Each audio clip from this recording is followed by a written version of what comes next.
বিসমিল্লাহির রহমানির রহিম। আজ আন্তর্জাতিক প্রবীণ দিবস।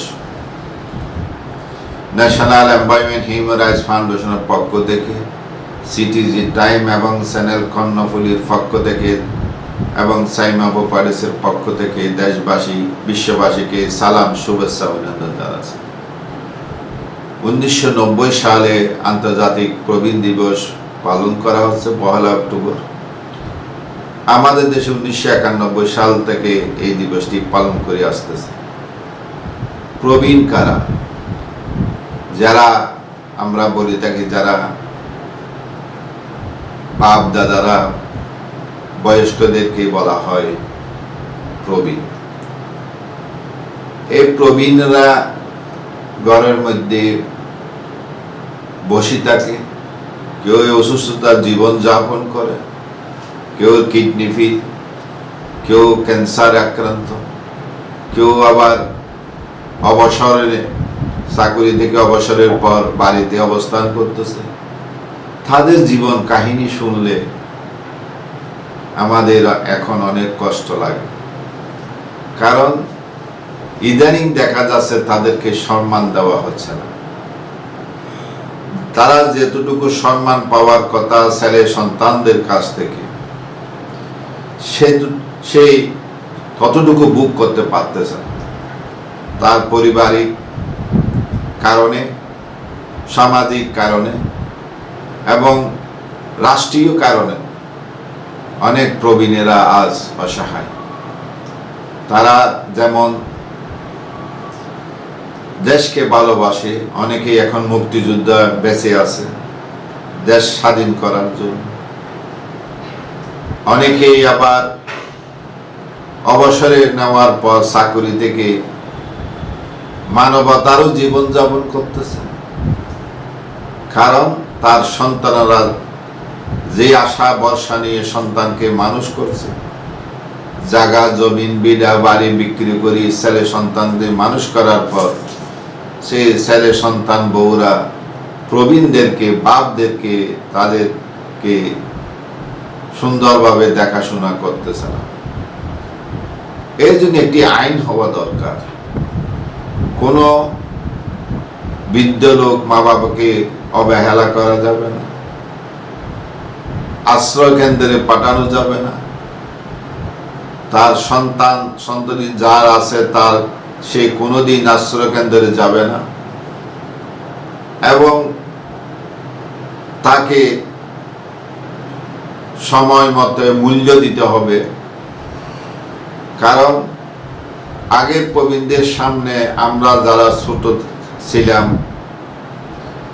আমরা তাদের সামনে খেলাধুলা তো দূরের কথা, সিগারেট খাওয়া তো দূরের কথা, বিড়ি খাওয়া তো দূরের কথা, অনেক দূর দিয়ে চলে যেত, তাদেরকে আমরা ভয় করতাম।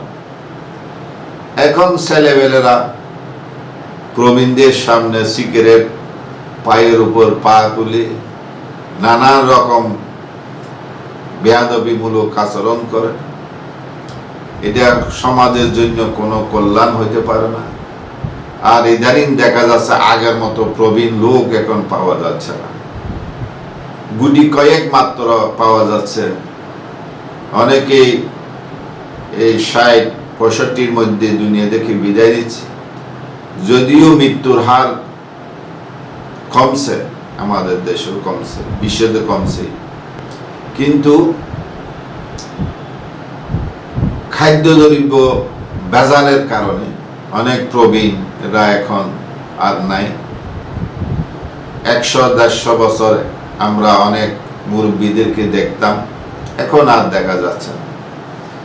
হয়তো যার ভাগ্য আছে 2-1 ছাড়া, সারা দেশ ভ্রমণ করলে মনে হবে 2-1 পাওয়া যাবে। কিন্তু আগে তো অনেক প্রবীণ দেখতাম আমরা সমাজে, তাদেরকে অনেক সম্মান করতাম, তাদের কথাগুলি শুনতাম, তারা জীবন কাহিনী বর্ণনা করতো আমাদের সামনে, দাদারা, নানারা। এগুলি এখন আর কাহিনী হয়ে গেছে। প্রবীণদের কষ্টের জীবন যাপন এখন আর মানুষের শুনতেও চায় না, কারণ এখন স্মার্ট দুনিয়ায় ছেলে সন্তানও স্মার্ট, তারপর অত্যাধুনিক মোবাইল জীবন যাপন নিয়ে ব্যস্ত থাকে। প্রবীণদেরকে আর সময় দেওয়া হয় না, শুনতে চাওয়া হয় না, ফেসবুকে তো সব পাওয়া যাচ্ছে। যার পরিপ্রেক্ষিতে প্রবীণদেরকে যতটুকু সম্মান দেওয়ার কথা আজকের যুগে সেটা পাচ্ছে না। তারা আক্ষেপ করে, এখন যারা কিছু প্রবীণ আছে তারা আক্ষেপ করে বলে যে আমরা এরকম করতাম, এরকম করতাম, এরকম করতাম, কিন্তু তাদের কথাগুলি কাহিনী হয়ে গেছে। বাস্তবে ভিন্ন রকম আমরা দেখতে পাচ্ছি।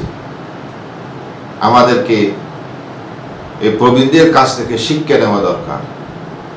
প্রবীণদের কাছ থেকে আমরা যা কিছু পাবো, এখন স্মার্ট দুনিয়া ততটুকু পাওয়া যাবে না। হয়তো আমরা মোবাইলে বিভিন্ন জিনিস দেখতেছি, কিন্তু আগের কাহিনীগুলি হাঁটে হেঁটে এই অনেক মাইল পাড়ি দিতে হতো, গাড়ি ঘোড়ার ব্যবস্থাপনা ছিল না, তাদের হায়াতও বেশি ছিল, তাদের শক্তিও বেশি ছিল। এখন ছেলেদের তো তেমন শক্তি নাই। আগের প্রবীণরা যেভাবে শক্তি অর্জন করেছিল, শক্তি ছিল, এখন আর নাই। তাই আসুন আমরা প্রবীণদেরকে সম্মান করি এবং তাদের কথাগুলি আমরা আলোচনার টেবিলে নিয়ে আসি। আমাদের জন্য ভালো হবে। আমরা যদি আমাদের মুরব্বীদেরকে সম্মান করি, পরবর্তী জেনারেশন আমাদেরকেও সম্মান করবে। আসুন আমরা তাদের জন্য দোয়া করি, তাদেরকে সম্মান দিতে শিখি এবং আমরা যেন যে গত জীবনের কাহিনীগুলি যদি সামনে আনতে পারি, ভবিষ্যতে আমরা সুফল পাবো বলে আশা রাখি। আল্লাহ যেন আমাদেরকে সেই বুঝার আমল করার তৌফিক দান করে। ওয়া মা তৌফিক ইল্লা বিল্লাহ। আসসালামু আলাইকুম ওয়া রাহমাতুল্লাহ।